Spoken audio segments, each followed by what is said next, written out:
வணக்கம் ஜே.கே. அஸ்ட்ரோவின் இன்று காலை 6 மணி நேரப்படி இன்றைய பஞ்சாங்கம். இன்றைய தேதி ஏப்ரல் 16, 2024.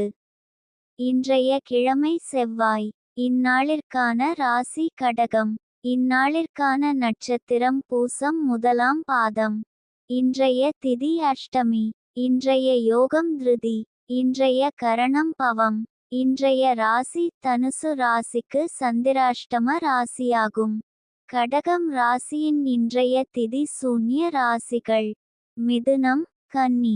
பூசம் நட்சத்திரங்களில் செய்யும் சுப காரியங்கள்: ருதுசாந்தி, பூமுடித்தல், சீமந்தம், பெயர் சூட்டல், முடிவாங்க, சாஸ்திரபியாசம், பசுவாங்க, விவசாயம், யாத்திரை, யோசனை சபை கூட, சிம்மாசனமேற, வாஸ்து சாந்தி, கரும்பு நட, விவாகம் நடத்த, குடிபோக, இரத்தின நகைகள் சிரசில் அணிய, வியாதியஸ்தர் குளிக்க.